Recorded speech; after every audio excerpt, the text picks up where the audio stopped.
Eccoci nuovamente in diretta, prima edizione dei nostri telegiornali. Torniamo a parlare di tematiche legate a questo grande momento che il nostro territorio sta vivendo con l'apertura dei Giochi Olimpici Milano-Cortina. Qui con me in studio Armando Sartori, presidente di Confartigianato Marca Trevigiana. Grazie per essere con noi. Perché legato a Cortina? Perché proprio oggi sono stati diffusi i dati relativi alle imprese artigiane nella filiera dello sport system, che sappiamo essere uno dei settori importanti dell'economia del nostro territorio. Ebbene, Treviso proprio è leader in Veneto per quanto riguarda le imprese artigiane, con ben 123 aziende tra trasformazione, distribuzione e servizi, che costituiscono il 21%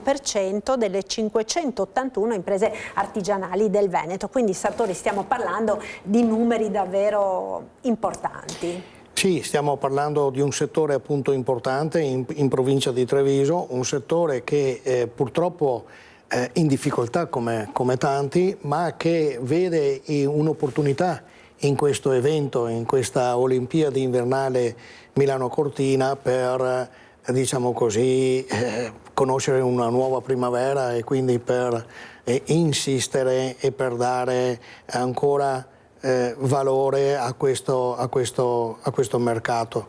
Noi di Confartigianato siamo molto impegnati nel far conoscere il bello dei nostri prodotti, perché c'è poco da fare.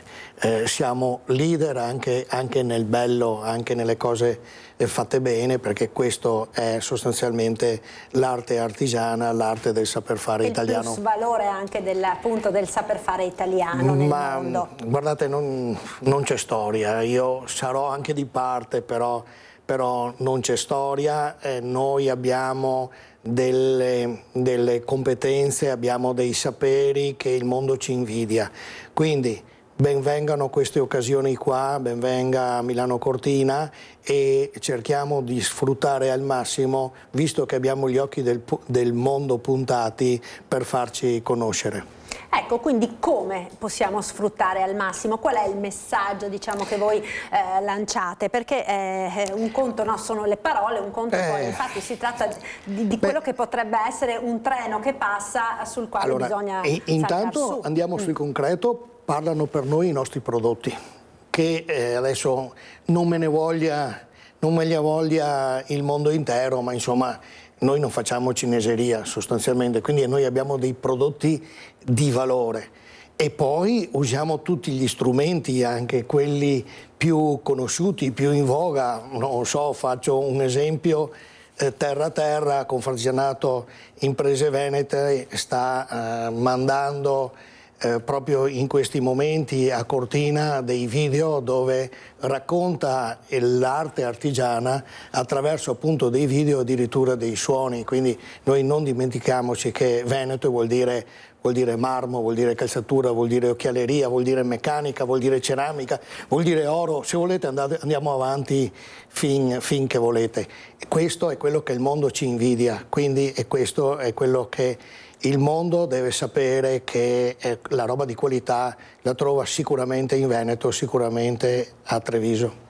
Ecco, entrando un po' nello specifico, diciamo, anche dei vari settori, è l'abbigliamento sportivo quello che traina, o ci sono tanti altri aspetti anche della filiera totale dello sport system? L'abbigliamento sportivo è la prima cosa che viene in mente, però voglio dire c'è tanta accessoristica, e poi c'è l'attrezzatura sportiva, e poi c'è la camperistica, e poi se andiamo avanti appunto c'è la nautica, e poi ci sono i servizi legati, perché voglio dire, se vendi una bicicletta di qualità devi anche saperne fare la manutenzione e curarla, e quindi ci sono i servizi che vanno diciamo così a rimorchio del prodotto. Ecco, diciamo che il nostro territorio comunque nell'ultimo periodo sta vivendo diciamo al di là di questa vetrina olimpica ovviamente che ha un valore immenso, anche un grosso rilancio proprio del settore sport. Penso per esempio al turismo, lei citava le biciclette poco fa, che anche per esempio il cicloturismo sta avendo un grosso impulso nel nostro territorio, quindi anche questi aspetti in che maniera possono incidere? Perché finalmente stiamo diventando bravi. Per tanto tempo, a mio avviso, nei decenni passati abbiamo un po', non dico trascurato, ma non messo in primo piano l'aspetto del territorio.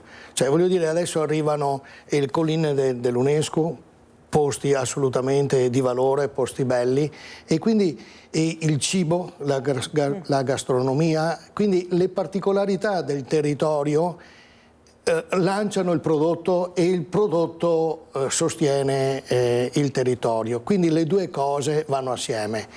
E noi stiamo riscoprendo finalmente anche il valore del turismo, che prima era sostanzialmente relegato alle aree della spiaggia oppure alle Dolomiti sostanzialmente, e invece adesso finalmente ci stiamo accorgendo e stiamo vendendo bene anche altre aree che il mondo insomma guarda con un certo interesse. Ecco, proprio l'altro giorno il presidente della Camera di Commercio Mario Pozza diceva adesso la grande sfida che noi abbiamo con i Giochi Olimpici è quella di guardare al futuro, perché c'è la vetrina, il riflettore acceso adesso, ma dobbiamo riuscire a intercettare poi questo volano rappresentato dalle Olimpiadi per goderne i frutti negli anni che verranno. Sì, sicuramente ha ragione Pozza.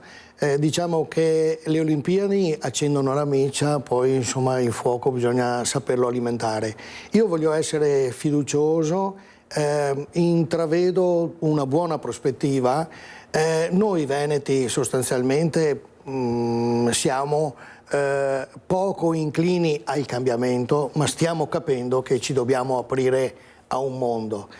I talenti ce li abbiamo tutti. Piccoli, no? Si è sempre detto che sono soprattutto i piccoli quelli che fanno più fatica a cambiare, a adeguarsi. I piccoli sono quelli che fanno più fatica a cambiare, ma in realtà sono quelli che portano i valori autentici del saper fare e del bello. Quindi curiamo i piccoli, che vorrà dire che faremo un buon lavoro, perché è attraverso la cura della piccola impresa che possiamo avere una economia, diciamo così, positiva ma diffusa.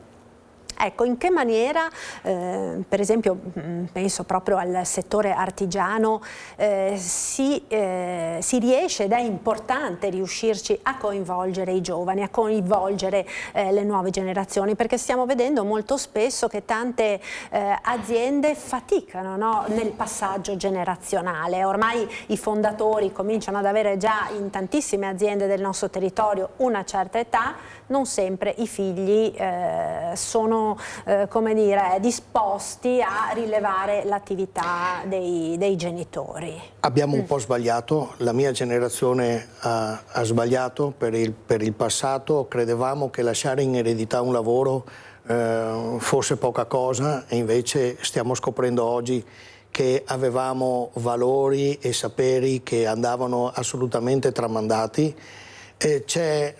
Paghiamo il prezzo della crisi demografica, perché questo è un altro problema che non è naturalmente da addebitarsi alle imprese e agli imprenditori, ma è un problema globale che però l'Italia paga in maniera maggiore ad altri paesi. Diciamo che noi, ad esempio come Confartigianato, cerchiamo di invertire il trend pubblicizzando e facendo vedere un brand che è appunto, ripeto, il saper fare, il bello dell'artigianato, cominciando già dalle scuole. Quindi se riuscissimo a scavalcare la collina, se riuscissimo a far capire ai giovani che nel saper fare e nel mondo del lavoro e della piccola impresa in particolare ci possono essere le soddisfazioni per una vita diciamo felice. Ecco, io l'altro giorno con degli amici parlavo del FIL, scusatemi, dicevo dobbiamo creare il valore non più del PIL, del prodotto interno lordo, ma del FIL, la felicità interna lorda. Una persona felice, un artigiano felice fa una famiglia felice, fa un territorio felice. Se sei felice probabilmente vivi bene indipendentemente da quanti denari hai in tasca. Ecco, lo stato di salute di queste imprese, possiamo fare una fotografia, Sartori, dello stato di salute delle imprese artigiane del nostro territorio, in particolare, visto che stiamo parlando di filiera dello sport system, lo stato di salute di queste, abbiamo sentito anche di crisi aziendali importanti nell'ultimo periodo. Sì, sì, ma le piccole stanno bene. Dobbiamo dirlo, le piccole stanno bene perché sono anche abituate un po' a superare le problematiche. Le piccole stanno bene, però vanno anche protette, soffrono di concorrenza sleale e quindi strumenti che deve mettere in atto chi di dovere, gli organi competenti, è il controllo sulle frodi, sul lavoro non a norma, sulle pratiche scorrette, eccetera.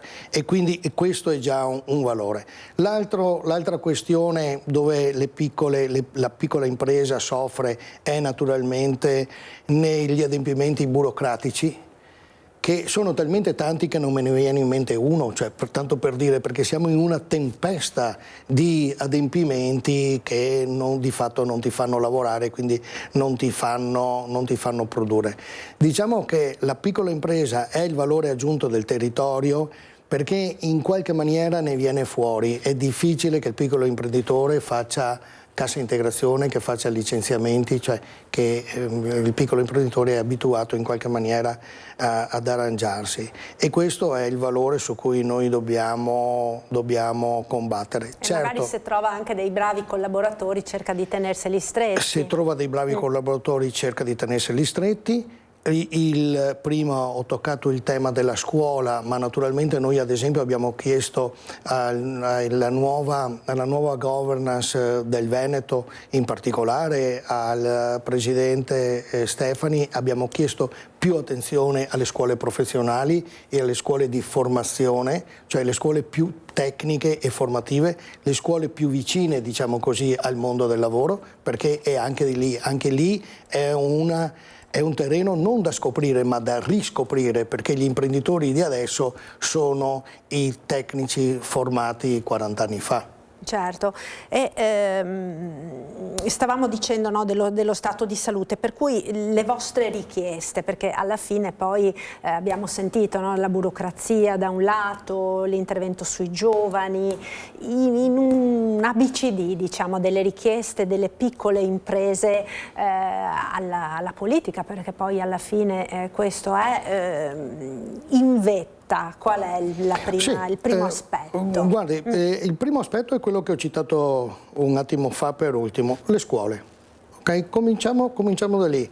Riportiamo la formazione professionale, la formazione tecnica, riportiamola al centro dell'attenzione. Non sono scuole di serie A, sempre che ci siano scuole, scusi, non sono scuole di serie B, sempre che esistono delle scuole di serie A e serie B, per carità. Quindi dobbiamo riscoprire quello, quindi ci vogliono maggiori investimenti in quelle scuole lì, perché le scuole tecniche e professionali hanno bisogno di strumenti che costano, perché questo è il tempo della tecnologia. Poi la protezione, come si diceva prima, quindi la tutela contro le frodi, contro il lavoro nero, contro la concorrenza sleale. Quindi il paradosso è che chi rappresenta le imprese chiede maggiori controlli, ok? Sì, è un po' un paradosso, però questo di fatto, perché se i controlli ci tutelano quelli che sono in regola, di fatto ben venga. Ma poi è chiaro che abbiamo appena detto sport system, o comunque tutta una serie di attività gravitano attorno al territorio. Quindi a mio avviso questo nuovo interesse, che ormai insomma è già da qualche anno in via di fattibilità. Questo nuovo interesse per il territorio veneto non può che far bene al sistema produttivo. Quindi le cose vanno assieme: economia, turismo, natura, eccetera, eccetera. Sono tutte collegate, tutti ne possiamo trarre benefici se riusciamo a diciamo, approfittare di questa grande occasione che ci viene offerta. Approfitto per un'ultima domanda, visto che è qui con noi Presidente, non c'entra con lo sport system, ma sicuramente relativa ad una notizia della quale abbiamo tanto parlato negli ultimi giorni e che ha suscitato anche, come dire, non pochi timori tra le persone, quella del falso idraulico. L'avrà sentita anche lei negli ultimi giorni, insomma addirittura centinaia di persone che sono state imbrogliate da questo sedicente idraulico che è entrato nelle case, che si è fatto dare soldi, che poi non ha fatto il lavoro che doveva fare. Ne approfittiamo magari per lanciare un messaggio anche a chi ci sta seguendo da casa: come dobbiamo tutelarci, a cosa bisogna fare attenzione, perché sono molti, no? In questo caso l'idraulico, ma anche tanti altri professioni, diciamo, di tipo artigiano che potrebbero essere esercitate da abusivi. Sì, e intanto mi scuso con chi mi vede da casa perché ho fatto un sorriso, ma non sto naturalmente prendendo in giro qualche poveretto che è stato truffato. Sorrido perché ho letto che ha venduto una catasta di legna facendo una foto e insomma l'ho trovata una idea un po' alla Totò che vendeva la fontana di Trevi. Non c'è limite alla fantasia quando uno vuole arrangiarsi.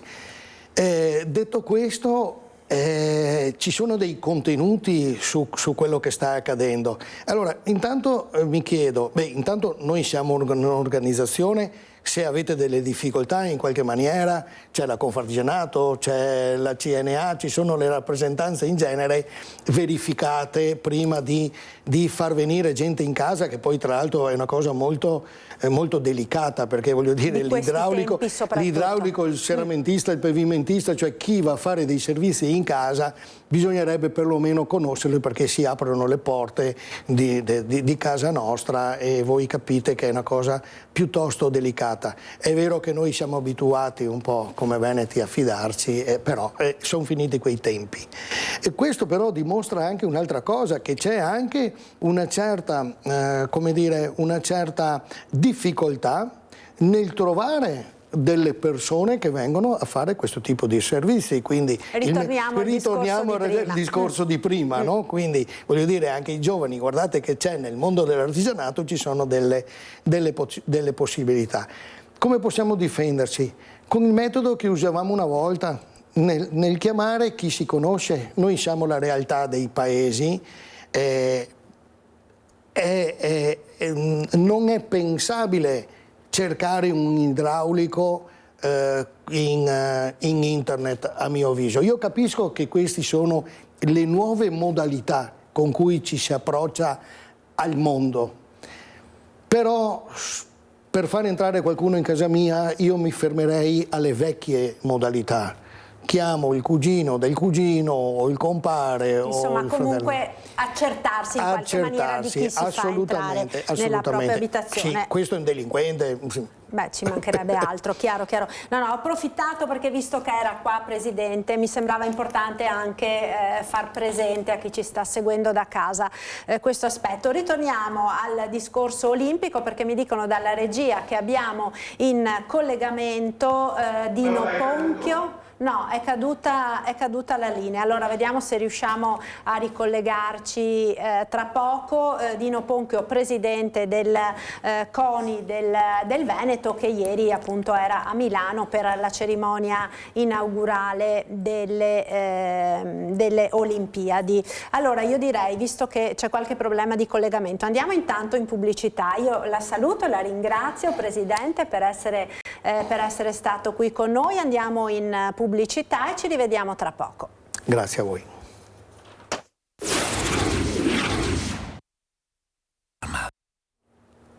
Eccoci nuovamente in diretta con la prima edizione dei nostri telegiornali. Torniamo dunque a parlare di Olimpiadi Milano Cortina. Abbiamo in collegamento Dino Ponchio, presidente del CONI del Veneto. Buongiorno Presidente, grazie per essere con noi. Buongiorno, grazie a voi. Allora, di ritorno o sulla via del ritorno da Milano, dove ieri ha assistito in diretta alla cerimonia di inaugurazione delle Olimpiadi Milano Cortina. 2 miliardi di persone l'hanno seguita in televisione, momenti di grande emozione. Vuole raccontarci un po' da un osservatorio diverso, il suo, cosa è emerso da ieri sera?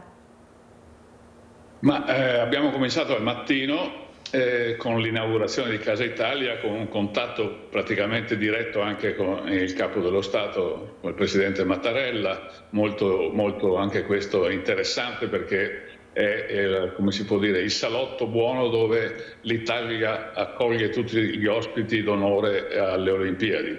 Poi pomeriggio, sera siamo stati alla cerimonia, molto, come si può dire, toccante, nel senso emozionante. Ecco, la parola che ha usato lei, emozione è la parola che sigla queste cerimonie, e questa in particolare, che aveva molto il profumo d'Italia. I riferimenti alla nostra cultura, alla nostra storia erano tanti, non si sono neanche potuti apprezzare del tutto probabilmente guardando in TV, ma vivendole lì all'interno dello stadio entravano un po' anche nell'animo.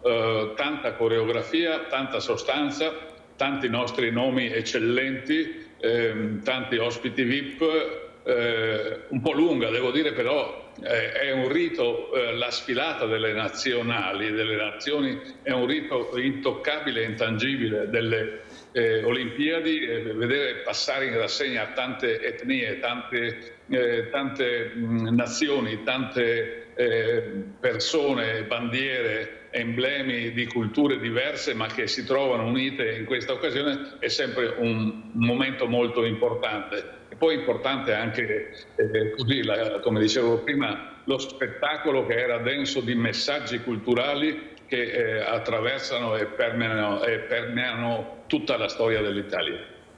Ecco Presidente, venendo al Veneto, stavamo vedendo intanto le immagini di ieri sera a Cortina, perché naturalmente la cerimonia si è svolta anche a Cortina con dei ritmi diversi rispetto a quella di Milano, ma comunque sempre grandissimo spettacolo.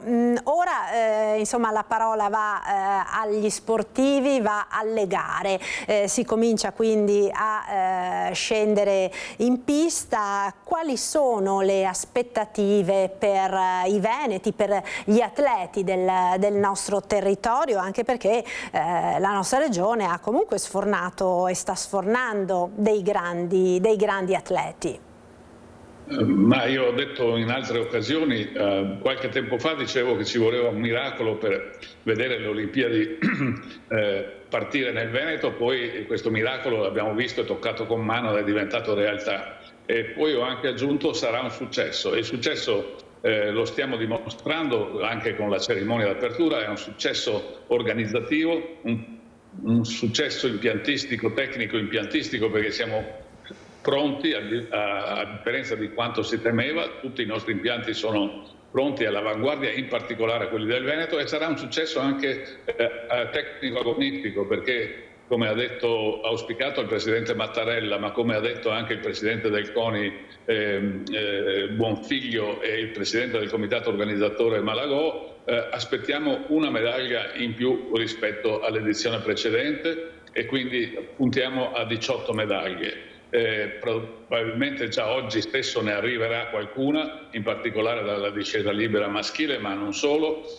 I nostri atleti, il Veneto, oltre che avere l'onore di organizzare, ha anche l'onore di dare un buon contributo di partecipazione alla nostra nazionale. I nostri veneti partecipanti, tenuto conto che chiaramente le province della pianura fanno fatica a avere atleti di livello internazionale olimpico nelle specialità dello sci e del ghiaccio, ma diciamo Belluno e Asiago, ma in particolare Belluno ha molti rappresentanti. Contiamo di arrivare, speriamo sul podio, ma sicuramente nei piazzamenti d'onore, che per le Olimpiadi vuol dire nei primi 8, nelle specialità del ghiaccio in particolare, che siamo molto molto forti, e nel fondo e nello sci di fondo.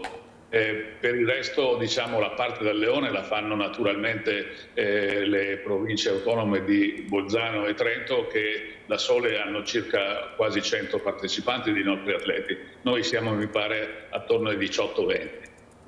Quindi insomma ci sono anche delle grandi aspettative sui nostri atleti. Per concludere, Presidente, volevo chiedere che cosa abbiamo da imparare da queste Olimpiadi, che cosa dobbiamo portarci per il futuro? Ecco, questo aspettavo, perché poi alla fine io, che rappresento il CONI del territorio, quello che ha come medaglia da aggiudicarsi, da prendere, da ottenere, quella di aumentare la pratica dello sport di base, quindi che tutti i ragazzi e le ragazze del Veneto facciano sport. Questa è la nostra medaglia. Io credo che ci porteremo a casa come diciamo eredità, perché non mi piace dire legacy come dicono altri, l'eredità di queste Olimpiadi, a parte gli impianti, a parte anche dei miglioramenti delle strutture, delle strade eccetera, per arrivare a Cortina, ci porteremo a casa, spero e sono sicuro, grazie ai grandi risultati dei nostri campioni, che si riaccenda come la fiaccola olimpica e il fuoco sacro della voglia di fare sport, vedendo i nostri campioni vincere e ottenere grandi risultati nei ragazzi e ragazze di tutto il Veneto. Questo è l'obiettivo che ci mettiamo noi, affinché la quota parte, la percentuale di ragazzi che fanno sport diventi non una percentuale ma il 100%.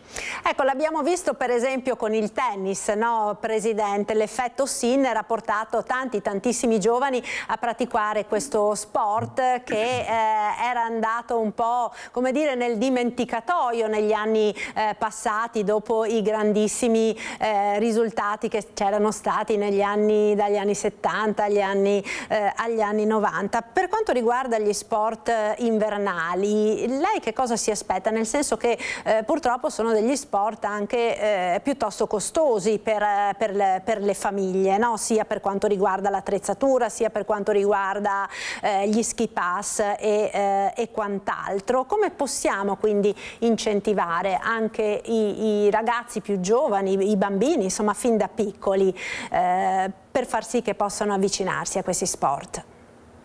Allora, il nostro obiettivo è che tutti facciano sport. Gli sport invernali, se noi chiediamo alle singole federazioni che praticano degli sport che hanno dei costi fissi leggermente superiori agli altri, ci negano costantemente che costi molto fare golf, costi molto fare tennis, costi molto fare sci. Costa perché ormai tutto costa, e anche, non voglio dilungarmi, ma per effetto dell'applicazione della pessimissima legge di riforma dello sport declinata nel lavoro sportivo, i costi delle società sportive, ne abbiamo parlato altre volte, sono aumentati, per cui fare sport ha un certo costo, per cui il nostro mondo, e io che lo rappresento, il CONI che lo rappresenta, ha ormai, essendo entrati in Costituzione, il dovere, il diritto di chiedere aiuti alla pratica sportiva. Adesso bisogna occorre, lo chiediamo non tanto sommessamente ma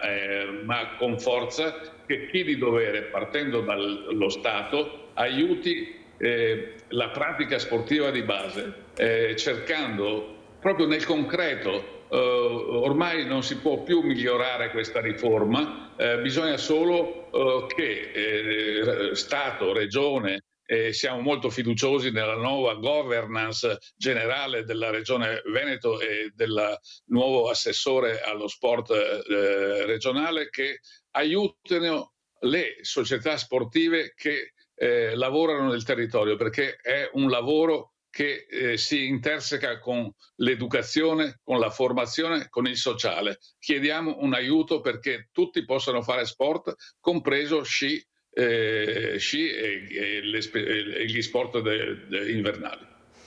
Grazie Presidente, io la ringrazio per questo intervento, perché lo ricordiamo poi, no, alla fine, come lei sottolineava, l'importante è proprio che lo sport sia per tutti. Certo, ci sono i grandi campioni che ci fanno sognare, ma lo sport è comunque importantissimo nella vita di tutti, soprattutto dei più giovani, per la salute, per l'educazione, quindi senz'altro deve essere incentivato con tutto l'aiuto possibile. Grazie quindi a Dino Ponchio, Presidente del CONI del Veneto, buona giornata, buon lavoro e buone Olimpiadi.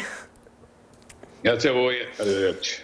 Arrivederci. Allora, noi ora continuiamo con un altro tema che ha fatto discutere parecchio in quest'ultimo periodo, quello degli autovelox. È purtroppo ritornato in azione il cosiddetto Fleximan, con un autovelox che è stato tagliato. Siamo a Fontaniva. Sentiamo.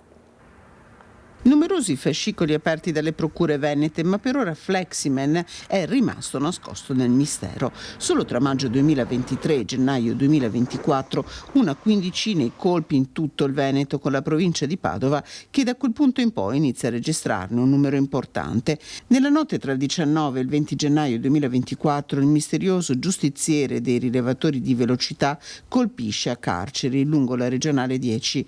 Poi nel mirino entra l'Alta Padovana con il velox segato alla base lungo la provinciale 46 Brentana in via Piovego a Villa del Conte. 2 mesi dopo il colpo a Campagnalta di San Martino di Lupari. Qui il dispositivo di controllo della velocità posizionato lungo la strada regionale 53 Postumia viene fatto esplodere. A maggio 2025 vengono resi inutilizzabili a Sassate 2 velox sempre lungo la Postumia ma a San Pietro in Gu, e si arriva al colpo messo a segno a Fontaniva, ancora una volta lungo la trafficata strada regionale che da Vicenza porta a Treviso. E parliamo ora di trasporti, perché da ieri sull'intera flotta dei bus della MOM, sia per il servizio urbano che per quello extraurbano, è possibile pagare a bordo la corsa con bancomat o smartphone.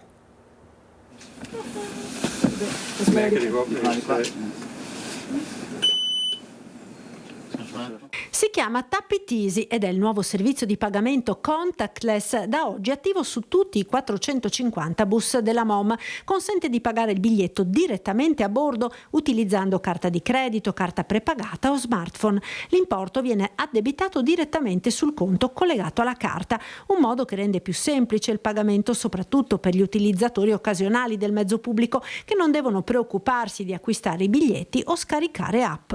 Le tariffe non cambieranno per quanto riguarda l'urbano. La prima tappata vale 2 euro, costa 2 euro e avrà una validità di 100 minuti.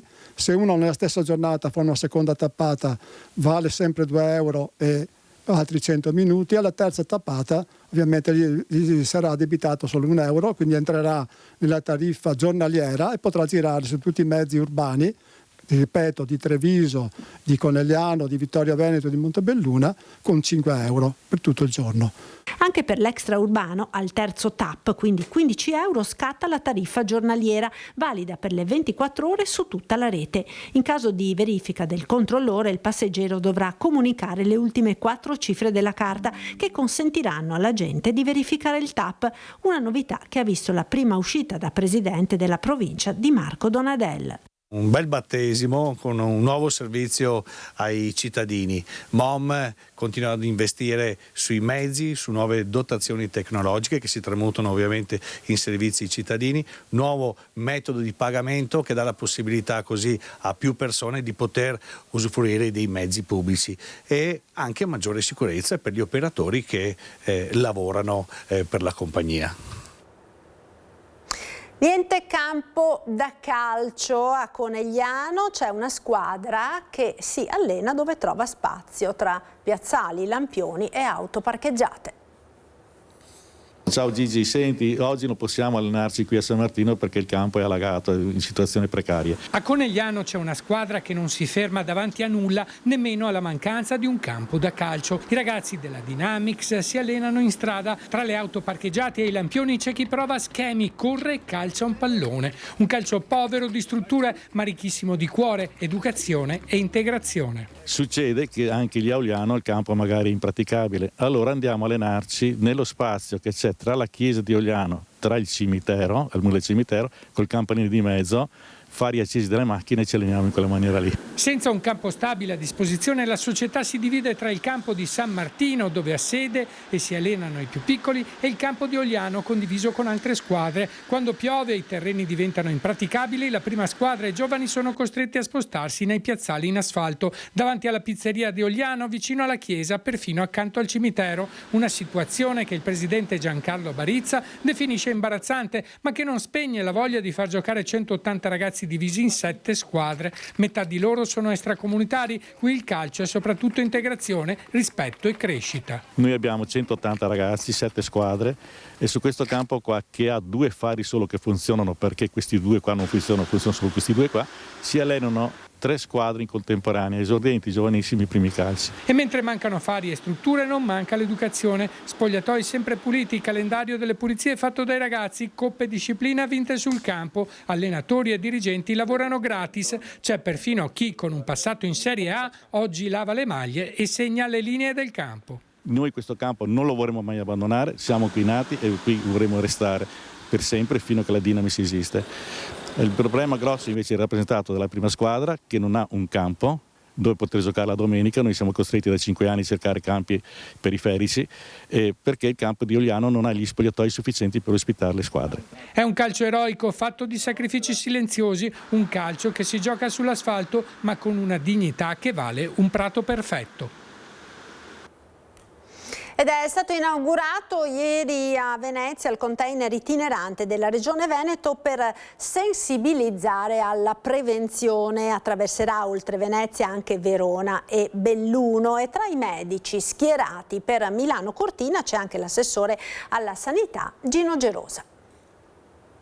Prima che il presidente Stefani mi chiedesse di assumere l'incarico di assessore alla sanità di Regione Veneto, avevo già fatto domanda come volontario per le Olimpiadi e quindi avevo già deciso di farlo, e lavorerò all'interno dell'antidoping, e quindi una bellissima esperienza, soprattutto un contatto diretto con gli atleti. Tra i circa 500 professionisti sanitari schierati per le Olimpiadi Milano Cortina ci sarà anche l'assessore alla sanità Gino Gerosa, cardiochirurgo, ad aiutare come volontario i team dell'antidoping.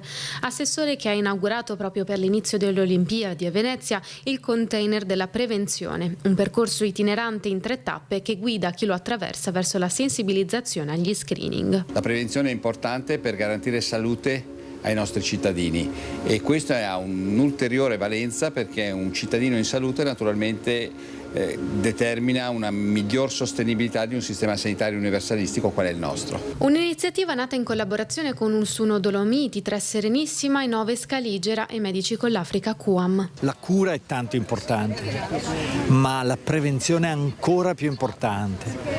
E allora un container immersivo vuole dare l'esperienza fisica, proprio tangibile, di quanto il movimento è fondamentale. 3 tappe, una di conoscenza e approccio seppur confuso con la prevenzione dato da specchi deformanti e fumo, una piccola sala in cui vengono date informazioni e consigli per uno stile di vita sano, e infine l'ultima tappa per ricordare l'importanza della protezione dal sole anche in montagna, in aumento in Veneto infatti i melanomi. In montagna naturalmente il rischio non viene azzerato, anzi tutt'altro, ma con la prevenzione, con gli screening antitumorali in cui Regione Veneto si spende in maniera importante, siamo ai primi posti a livello nazionale per quanto riguarda l'adesione a diversi screening oncologici, ma quest'anno vogliamo fare di più, quindi incrementare ulteriormente screening oncologici e per patologie cardiovascolari. Ed è tutto per questa prima edizione dei nostri telegiornali. Grazie per essere stati con noi. Dopo la sigla, le previsioni del tempo con il nostro meteo.